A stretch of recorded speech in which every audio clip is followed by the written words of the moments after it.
Canada's Constitution, the supreme law learning outcomes. 1. Examine the key principles and concepts outlined in the Constitution Act and the Charter of Rights and Freedoms. 2. Analyze the structure and organization of Canada's Constitution Act, including the division of powers between the federal and provincial governments. 3. Examine the fundamental rights and freedoms guaranteed by the Charter of Rights and Freedoms, such as freedom of expression, equality rights, and legal rights. 4. Examine Section 1 of the Charter and its impact on balancing individual rights in a free and democratic society. Introduction. In this chapter, we will be discussing the highest of all Canadian law, the Constitution. Canada is a constitutional monarchy, which means that it has a monarch as its head of state, but that the powers of the monarch are limited by the Constitution. Given such constitutional limitations, the monarch's role in Canada is largely ceremonial and now mostly serves as a symbol of Commonwealth unity and heritage. In its ceremonial role, the monarch or its delegates are tasked with the opening of Parliament and the granting of royal assent to new laws. On the other hand, the Constitution of Canada stands as the supreme law. The Constitution ensures the rule of law, sets guardrails on the powers of the different branches of government, and determines how the multiple levels of government remain separated and balanced. One of the more unique features of Canada's Constitution is that it is composed of two separate constitutional documents, both of which will be discussed. 1. The Constitution Act, and 2. The Charter of Rights and Freedoms. Canada's constitutional origins. The history of the Canadian Constitution is a complex and evolving story that spans several centuries and involved grants of status from England in 1867 to the repatriation of the Constitution in 1982. Canada's first brush with independence was through the passage of the British North America Act, now referred to as the Constitution Act, 1867. The BNA Act was passed by the British Parliament in 1867 and established the Dominion of Canada, bringing together the previously separate colonies Ontario, Quebec, New Brunswick, and Nova Scotia into a federal union. The drive to a federal union was, in part, born of concerns around facilitating economic development and improving defense against potential American expansionism. The hope was that by having a unified federal regime, it could help reduce political and economic instabilities in the former British colonies. Interestingly, the BNA Act was a statute passed by the British legislature and therefore did not grant Canada complete independence from Britain. Instead, the statute established a constitutional framework that allowed for further development. For much of Canada's history then, independence was simply because the British passed a statute granting it. In 1982, the Government of Canada, in cooperation with the provinces, determined that it was time to patriate the Canadian Constitution from the United Kingdom. This process of patriation resulted in the BNA Act being replaced by a new Constitution Act, which became the supreme law of the country. The Constitution Act, 1982, transferred the power to amend certain parts of the Constitution from the British Parliament to the Canadian government. This transfer marked an important step in Canada's path towards full sovereignty. Provisions of the Constitution Act. As the original constitutional document, the Constitution Act is required to do quite a lot of legislative lifting. It establishes the declaration of Canada as a union, the role of the executive and legislative branches of government, and the selection of judges for the judiciary. Our focus on the Constitution Act will be around three broad responsibilities: codifying the supremacy of the Constitution, allocating responsibility between the federal and provincial levels of government, and providing a constitutional amendment process. Section 52. Section 52 of the Constitution Act states the following: the Constitution of Canada is the supreme law of Canada, and any law that is inconsistent with the provisions of the Constitution is, to the extent of the inconsistency, of no force or effect. This section establishes the Constitution's supremacy over all other laws. In effect, it ensures that the various levels of government cannot pass laws or conduct other actions which would violate the protections under the Constitution. Section 52 gives courts the power to strike down laws as ultra vires, meaning they are unconstitutional. This striking ability serves an important check on the power of the executive and legislative branches of government. Sections 91 and 92 of the Constitution Act as a federalist system Canada has more than one level of government with lawmaking powers. 1. The federal level of government, and 2. The provincial level of government. While this federalist structure enhances representation, it also has the problem of potentially leading to confusion and conflict if the varying levels of government pass laws on the same topic. Accordingly, how does a country maintain clarity on who can pass laws in which areas? The answer is in Section 91 and 92 of the Constitution Act. Sections 91 and 92 of the Constitution Act address the practicalities of having two levels of lawmaking powers by establishing a clear division of powers between the federal government and the provincial legislatures. Sections 91 and 92 allot each level of government with its own specific jurisdictions. Neither level of government is meant to encroach on the jurisdiction of the other. According to Section 91, the federal government has constitutional jurisdiction over matters with a more national focus. This makes sense, as it is the national level of government.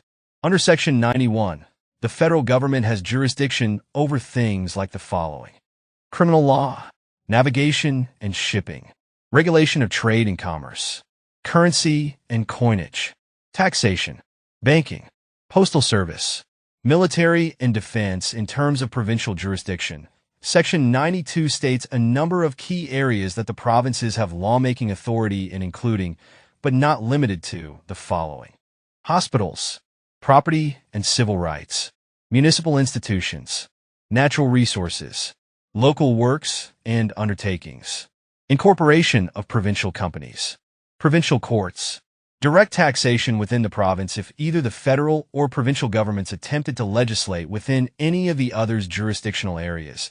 It would be ultra vires and held to be of no force and effect. Therefore, both levels of government are required to stick to their constitutional jurisdictions. Many things that exist in modern society could not have been predicted during the drafting of the Constitution Act.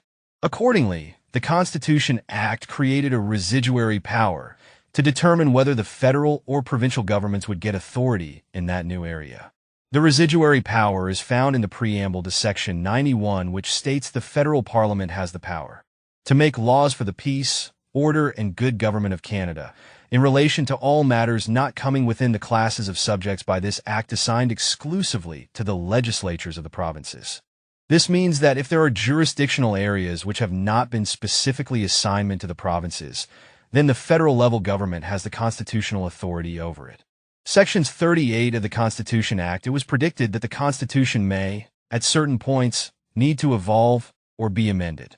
To provide clarity on that the amending process, the Constitution Act codified a general amending formula in Section 38. 38. An amendment to the Constitution of Canada may be made by proclamation issued by the Governor-General under the Great Seal of Canada, were so authorized by resolutions of the Senate and House of Commons, and resolutions of the legislative assemblies of at least two-thirds of the provinces that have, in the aggregate, according to the then latest general census, at least 50% of the population of all the provinces. For constitutional amendments to occur, the general amending formula requires the agreement of the federal government and at least two-thirds of the provinces representing at least 50% of the population. This high threshold is designed to ensure that any constitutional changes have broad regional support and take into account the interests of all parts of the country. The strict threshold also restricts any one level of country from trying to impose changes which are not widely supported. Former Canadian Prime Minister Pierre Elliott Trudeau and Britain's Queen Elizabeth II signing the Constitution Act on April 17, 1982. Photograph attribution. The Department of Justice website. Charter of Rights and Freedoms. Perhaps the largest change to Canada's constitution also occurred during the 1982 repatriation process. At that time, discussions were had between the federal and provincial governments about whether any other aspects of Canadian law should be constitutionalized. It made sense that if there was going to a formal repatriation, that it would be an appropriate time to amend or add to the Constitution Act. The discussions between the federal and provincial governments led to one of the single most impactful documents in Canadian law. Photo attribution. Department of Justice website. At its core, the Charter protects certain rights and freedoms. While many of these rights were already protected by Canadian law, that protection was through statutes. For example, the Canadian Bill of Rights was a federal statute passed in 1960 that aimed to protect certain basic rights and freedoms, such as freedom of religion, expression, and equality. However, because it was simply a federal statute, it did not have the same legal weight as the Constitution and could be overridden by the federal or provincial governments. After much negotiation between the federal and provincial governments, the Charter of Rights and Freedoms was passed by Parliament and officially came into effect on April 17, 1982. The Charter builds on the protections provided by the Canadian Bill of Rights, but because of the fact that it is part of the Constitution, these rights are now the supreme law of the land.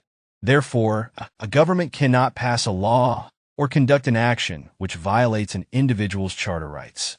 This was a seismic development which greatly enhanced individual freedoms and the power of the court, while simultaneously curtailing some of the lawmaking powers of government. When does the Charter apply? Crucially, the Charter does not always apply to protect an individual's rights or freedoms. Section 32 of the Charter places clear limits on when the Charter can be relied on to assert a right or freedom. 32. This Charter applies: A.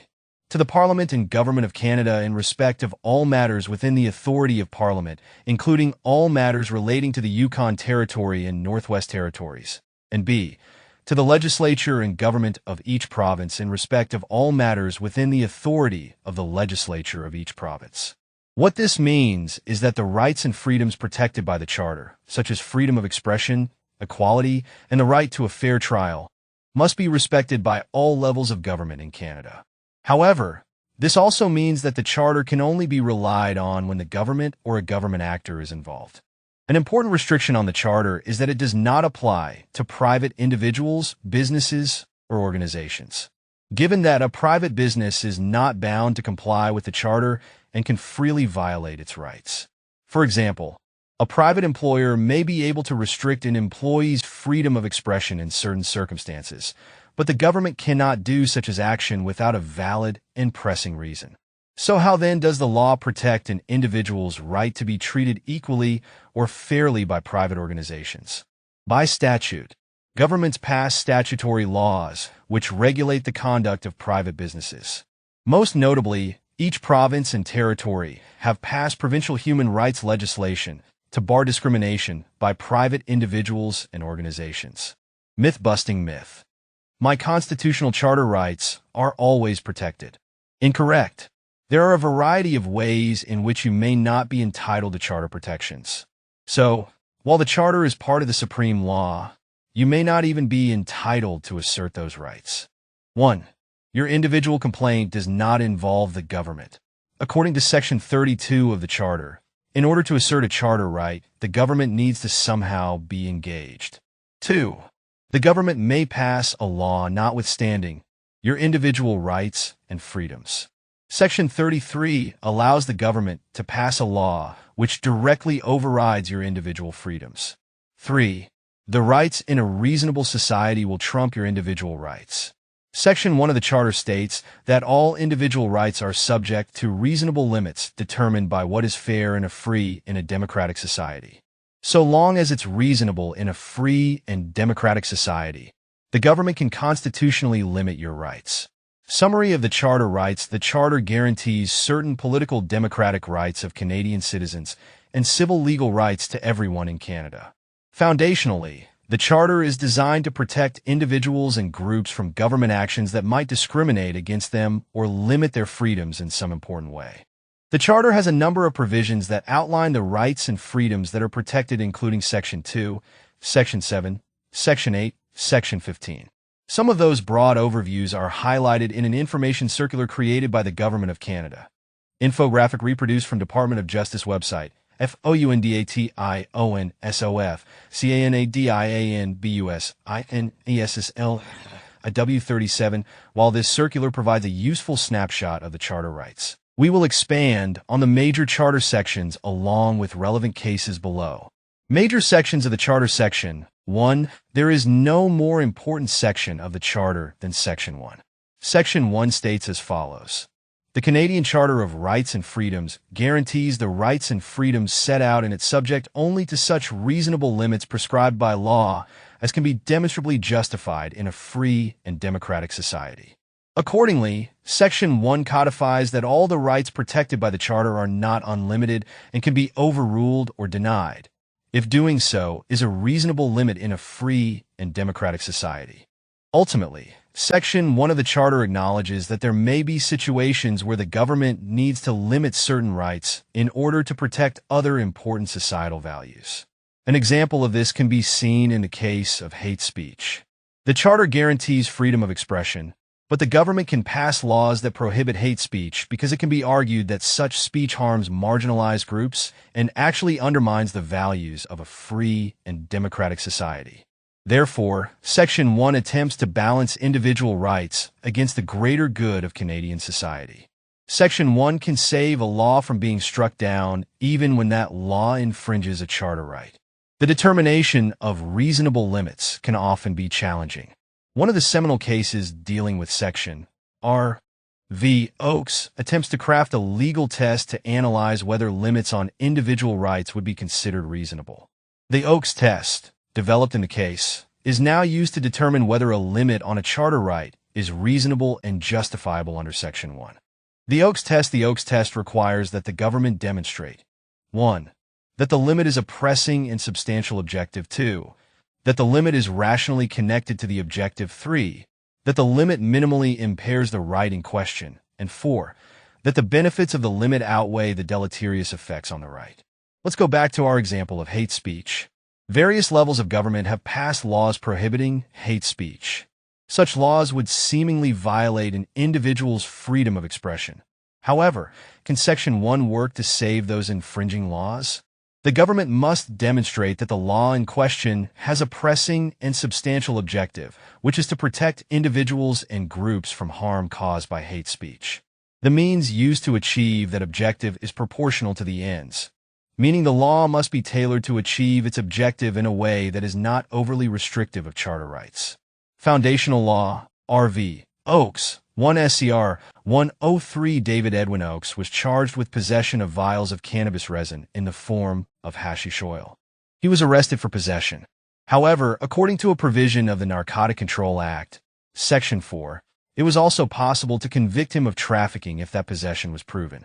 Specifically, Section 4 of the Narcotic Control Act permitted the trial judge to make a finding that the possession was for purposes of trafficking if the possession was made out. The concern with Section 4 was that it was a reverse onus provision requiring Oakes to prove that the possession was not for the trafficking rather than the usual burden of offenses being placed on the Crown. Oakes challenged the constitutionality of Section 4, arguing that this provision violated his rights under Section 11 under the Canadian Charter of Rights and Freedoms. This section presumes an accused is innocent until proven guilty. Both the Ontario Provincial Court and the Ontario Court of Appeal found the reverse onus nature of the Narcotic Control Act violated Section 11 of the Charter. The case was subsequently appealed to the Supreme Court of Canada.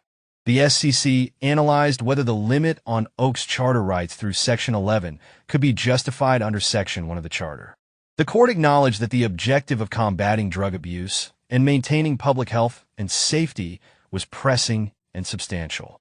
However, it emphasized the importance of proportionality and determined that the provision's reverse onus nature was not a proportionate response relative to the constitutional presumption of innocence. As a result, the provision was found to be unconstitutional and violated Oakes' rights under the Charter. The provision of the Narcotic Control Act was not saved by Section 1. The Oakes test stands as one of the most important charter cases. It sets out the framework under which the court will determine if an alleged infringement of the Charter can be saved by Section 1. In any future charter cases, it is virtually guaranteed that Section 1 will be raised. Section 1 provides the ability to defend a charter-violating law as being a reasonable limit. However, the court will be tasked with applying the Oakes test to determine if, in fact, the law is a reasonable limit in a free and democratic society. Section 2 of the Charter states, 2. Everyone has the following fundamental freedoms. A. Freedom of conscience and religion. B. Freedom of thought, belief, opinion, and expression, including freedom of the press and other media of communication. C. Freedom of peaceful assembly. And D. Freedom of association. It is clear that these fundamental freedoms are essential to the functioning of a democratic society. The bundle of rights provides individuals with the ability to express themselves, engage in peaceful assembly, and associate with others to pursue common goals or interests. However, recall from our discussion of Section 1 that these rights are not absolute and can be subject to reasonable limits. Below is an examination of each of the Section 2 rights. Section 2 of the Charter guarantees freedom of conscience and religion. This means that individuals have the right to hold and practice their own religious beliefs without interference from the government. One of the first and most consequential Section 2 decisions was R.V. Big M Drug Mart Ltd. 1 SCR 295. The case established that a federal statute, the Lord's Day Act, which prohibited commercial activities on Sundays, violated the freedom of religion protections under Section 2. In Big M, the court held that the purpose of the Lord's Day Act was to compel the observance of the Christian Sabbath and therefore infringed upon freedom, conscience, and religion. Accordingly, the SCC struck down the law as being unconstitutional. Section 2 of the Charter guarantees freedom of thought, belief, opinion, and expression, including freedom of the press and other media of communication. 2 ensures that the government cannot restrict an individual's freedom to express themselves. This section has been the subject of several major cases which have helped to define the scope and limits of expression, including R.V. Keegstra, 3 SCR 697. In Keegstra, the SCC upheld the conviction of a schoolteacher for willfully promoting hatred against an identifiable group. The court found that this type of expression was not protected by the Charter as it poses a threat to the values of a free and democratic society. 3. Section 2 of the Charter guarantees freedom of peaceful assembly. This means that individuals have the right to gather together in a peaceful manner for a common purpose, without interference from the government. In many cases, claims under 2 are dovetailed with those of 2. The 40 FOUNDAT IONSOF CANAD IANBUS INASSLW reason is that for many, the purpose of assembly is to communicate expressive messages or content. Section 2 of the Charter guarantees freedom of association. This means that individuals have the right to join and participate in organizations of their choosing without interference from the government. This association includes the right to form and join trade unions, political parties, and other organizations. One major case that dealt with freedom of association under Section 2 is the SCC decision in Levine v. Ontario Public Service Employees Union, 2 SCR 211. In this case, the court considered whether public sector employees have the constitutional right to form a union under the Charter. The court held that public sector employees have the right to form a union and engage in collective bargaining under Section 2 of the Charter. Example: violating fundamental freedoms. Imagine citizens in a Canadian city gather in the town square for a peaceful protest to signal their dissatisfaction with the government's climate change response. They hold up signs calling for urgent action to mitigate the effects of climate change. Shortly after, the local police force arrives and, without any warning or attempt at dialogue, they forcefully disperse the protesters using batons and tear gas.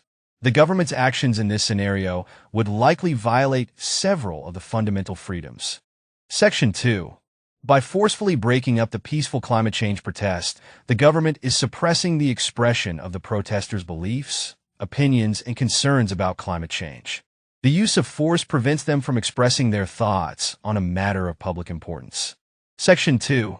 The government's decision to disperse the protesters with force violates their right to assemble peacefully.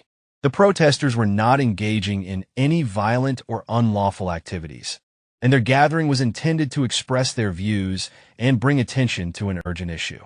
The use of batons and tear gas prevents them from exercising their right to peaceful assembly. Section 2. By breaking up the protest, the government undermines the protesters' ability to associate with like-minded individuals and collectively express their concerns about climate change. The government's actions limit the protesters' freedom to join together to advocate for common goals and ideals. Section 7 of the Charter states, "Everyone has the right to life, liberty and security of the person, and the right not to be deprived thereof except in accordance with the principles of fundamental justice."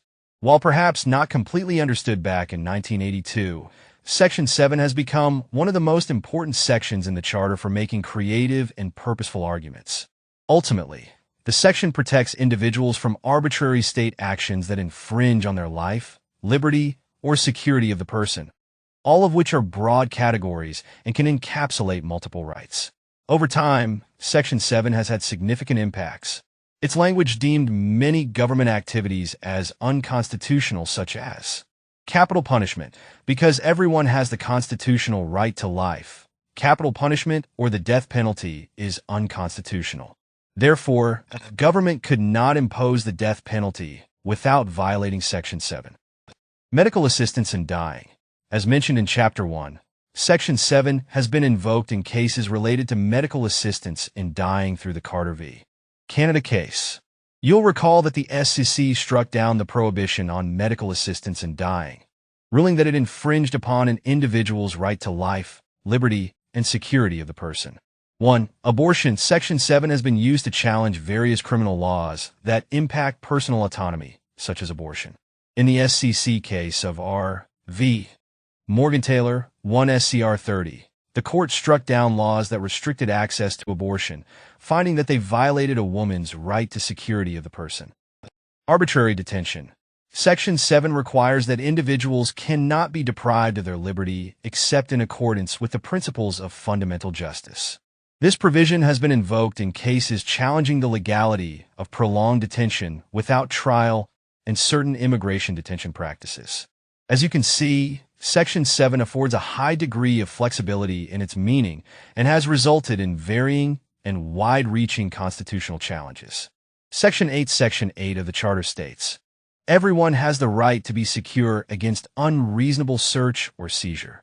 This means that the government must have a valid reason for searching or seizing an individual's property or personal belongings and must follow proper legal procedures when doing so. Section 8 has had an enduring legacy on the limits of police search powers. The section has ensured that the government cannot randomly search or seize an individual's property without a clear and compelling justification. Since the passage of Section 8, a few guiding principles have emerged about police search powers. Police officers must have a warrant or reasonable grounds to believe that a crime has been committed before they can search a person's home or car.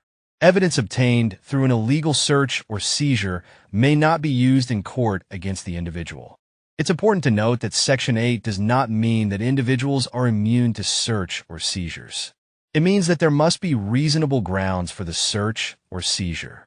The state's authority to search is at odds with an individual's right to be left alone, especially when it involves one's residence. Courts have decided that the balance is struck when the authorization to search is based on reasonable grounds, and not a hunch or suspicion. R. v. Not 2021 NSSC 255 at para. 9 Section 10 Section 10 of the Charter guarantees certain rights when individuals are arrested or detained by the police. Section 10 states, "Everyone has the right on arrest or detention. To be informed promptly of the reasons therefor. B. To retain and instruct counsel without delay and to be informed of that right. And C. To have the validity of the detention determined by way of habeas corpus and to be released if the detention is not lawful." These rights include the right to be informed of the reasons for the arrest, the right to retain and instruct counsel without delay, and the right to be informed of those rights. One of the aims of the section is to ensure that individuals who are arrested or detained by the police are aware of their rights and are able to exercise them. This includes the right to access legal representation in a timely manner. A few of the main legal protections under Section 10 are that a person who is arrested must be informed of the reasons for their arrest and the charges against them. A person who is arrested has the right to contact a lawyer and to have a lawyer present during questioning. A person who is arrested and detained must be brought before a judge without unreasonable delay to determine whether their detention is lawful. And A person who is arrested has the right to be informed of their rights, including the right to counsel, and to have those rights explained to them in a language they understand. If the police fail to respect these rights during the arrest and detention process, the accused case may be thrown out on the grounds that their charter rights have been violated. Some legal advocacy organizations throughout Canada have created sample scripts of how to respectfully assert your charter rights when police are involved. Here is an example that has been created by Anishinaabe Legal Services in Thunder Bay. Section 11 deals with the rights of an accused in a criminal proceeding. While Section 11 contains numerous subsections which will not be discussed, there are a few sections which are foundational, including: any person charged with an offense has the right to be informed without unreasonable delay of the specific offense. B. To be tried within a reasonable time. C. Not to be compelled to be a witness in proceedings against that person in respect of the offense. D. To be presumed innocent until proven guilty according to law in a fair and public hearing by an independent and impartial tribunal. The aims of the section are to ensure that individuals accused of crimes are treated fairly and have certain rights safeguarded during the legal process. One of the critical components of Section 11 is its presumption of innocence for the accused. This means that the burden of proof for an offense always rests on the prosecution, and the accused is not required to prove their innocence. Foundational law, Charter Section 11, and Miranda rights in the United States. If you have watched any American television show or movie involving a police scene, it's likely that you have heard the officers read the accused their Miranda rights. The Miranda rights, also known as Miranda warnings, accomplish some similar aspects as Section 11 from the Charter. The Miranda rights include: 1. The right to remain silent. 2. The right to have an attorney present during questioning. 3. The warning that anything they say can and will be used against them in a court of law. 4. The right to have an attorney appointed if they cannot afford one. These rights originated from the 1966 U.S. Supreme Court case Miranda v. Arizona, 384 U.S. 436, and are now used as a set of warnings given by law enforcement to individuals who are taken into custody or subject to interrogation. These rights assist in helping prevent coerced confessions and ensuring a fair trial. Section 15 the Charter would not have been complete without a provision upholding the fundamental tenet of equality. Section 15 states, "Every individual is equal before and under the law and has the right to the equal protection and equal benefit of the law without discrimination, and, in particular, without discrimination based on race, national or ethnic origin, color, religion, sex, age, or mental or physical disability." This section guarantees that all individuals in Canada are treated equally under the law, regardless of their personal characteristics. The goal of Section 15 is to ensure that everyone has an equal chance to participate in society, regardless of their background. It protects individuals from discrimination and helps to promote a fair and just society. There have been numerous cases brought on grounds that the government or a government actor acted in a discriminatory manner. The first decision which went to the SCC on Section 15 grounds was Andrews v. Law Society of British Columbia, 1 SCR 143. In the case, Mark Andrews, a lawyer from Britain, sought to constitutionally challenge a rule which stated only Canadian citizens were permitted to join the bar. Andrews held that this governmental law violated his Section 15 equality rights. The SCC ultimately held that restricting Andrews' admission to the bar was a violation of the Charter Section 15 equality protections. Section 33, one last section of the Charter dimension, is Section 33, which is typically referred to as the Notwithstanding Clause. Section 33 states, 33 Parliament or the legislature of a province may expressly declare in an Act of Parliament or the legislature, as the case may be, that the Act or a provision thereof shall operate notwithstanding a provision included in Section 2 or Sections 7 to 15 of this Charter. An Act or a provision of an Act in respect of which a declaration made under this section is in effect shall have such operation as it would have, but for the provision of this Charter referred to in the declaration. A declaration made under section shall cease to have effect 5 years after it comes into force or on such earlier date as may be specified in the declaration. Parliament or the legislature of a province may reenact a declaration made under section. Section applies in respect of a reenactment made under section. The notwithstanding clause provides a very unique power to governments to temporarily exempt certain laws from charter scrutiny.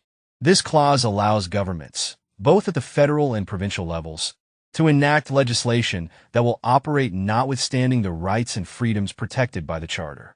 In simpler terms, the notwithstanding clause enables governments to pass laws that may infringe upon the rights and freedoms guaranteed by the Charter for a specific period of time, without the need to justify the infringement as reasonable or justifiable in a free and democratic society. This clause was introduced as a political compromise during the drafting of the Charter in order to address concerns about judicial activism and to accommodate regional differences within Canada. The notwithstanding clause has been the subject of ongoing debate and controversy since its inception. Critics argue that it undermines the purpose of the Charter by allowing governments to bypass constitutional rights, while proponents argue that it is a necessary tool as it allows for flexibility in policy making, particularly in cases where regional or societal concerns conflict with charter rights. Two ways of navigating this tension is that any law passed using the notwithstanding clause can only survive for up to 5 years before needing to be repassed. The idea is that, during this 5-year period, the government may face criticism or opposition for exercising the notwithstanding clause and may not have the political support to pass such a law again. It's also possible that the government using the notwithstanding clause will lose the next election and the new government would overturn the law or not pass it again. Chapter 2. Review Questions 1. What makes up Canada's Constitution and why is it important? 2. How does Canada's federal system work in terms of lawmaking? 3.